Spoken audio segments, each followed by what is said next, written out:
ಹೇಳಿರಿ. ನೀವು ಹೋಳಿಗೆಗೆ ಏನೇನು ಹಾಕಿದೀರಾ ಅಂತ ಫಸ್ಟ್ ಹೇಳಿ, ಆಮೇಲೆ ಹೇಳ್ತೀನಿ ಮುಂದಕ್ಕೆ. ನಮ್ಮ ನಚ್ಚಿ ಭಟ್ರು ನಾವು ಮಾಡಿರೋ ತಪ್ಪನ ಒಂದು ಕಂಡುಹಿಡಿದ್ಬಿಟ್ಟಿದ್ದಾರೆ. ಆ ತಪ್ಪು ಏನೋ ಆದ್ರೆ ದೇವ್ರ ನೈವೇದ್ಯಕ್ಕೋಸ್ಕರ ಅಲ್ವಾ, ಹಾಗಾಗಿ ಸ್ವಲ್ಪ ಬೇಗ ಮಾಡ್ಬೇಕು, ಟೈಮಿಂಗ್ಸ್ ಆಗ್ಬಿಡುತ್ತೆ ಅಂತ ಮಾಡ್ತಾ ಇದೀವಿ.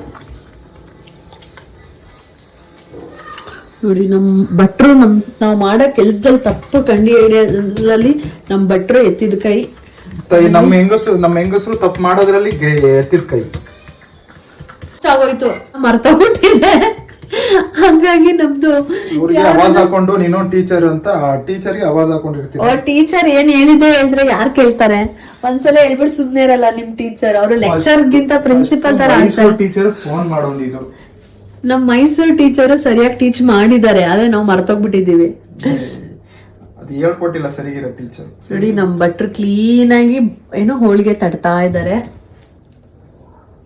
ಚೆನ್ನಾಗಿ ತಟ್ತಾರೆ. ನಿಜವಾಗ್ಲೂ ನಂಗೆ ತಟ್ಟಕ್ ಬರಲ್ಲ. ಇವನ್ ರೊಟ್ಟಿ ದೋಸೆ ಯಾವ್ದು ಮಾಡಲ್ಲ ಎಕ್ಸೆಪ್ಟ್ ರವೆ ರೊಟ್ಟಿ. ಅಲ್ವಾ ರೀ? ರವೆ ರೊಟ್ಟಿ ಚೆನ್ನಾಗ್ ಹಾಕಲ್ವಾ ನಾನು? ಅದು ನಾವೇ ಟ್ರೈನಿಂಗ್ ಮಾಡಿರೋದು. ಟ್ರೈನಿಂಗ್ ಮಾಡಿ ಹೆಂಗ್ ಬೇಕಂಗ್ ಶೇಪ್ ಅಪ್ ಮಾಡ್ಕೊಂಡಿರೋದಾ?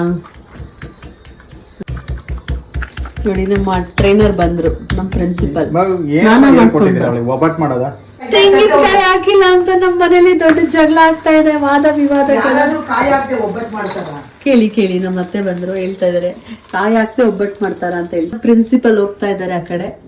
ಅವರೇ ನಮ್ಮ ಪ್ರಿನ್ಸಿಪಲ್ ಸರಿಗೆ ಟೀಚ್ ಮಾಡಿದಾರೆ, ಮರ್ತೋಗ್ಬಿಟ್ಟವ್ರೆ. ಅದಕ್ಕೆ ನಮ್ ಭಟ್ರು, ಅದಕ್ಕೆ ನಮ್ ಲೆಕ್ಚರರ್ ನಮ್ಗೆ ಕ್ಲಾಸ್ ತಗೊಂತವ್ರೆ ಇಲ್ಲಿ. ನೋಡಿ ಎಷ್ಟು ನೀಟಾಗಿ ರೌಂಡ್ ಆಗಿ ಶೇಪ್ ಅಲ್ಲಿ ತೆಗ್ದಿದ್ದಾರೆ.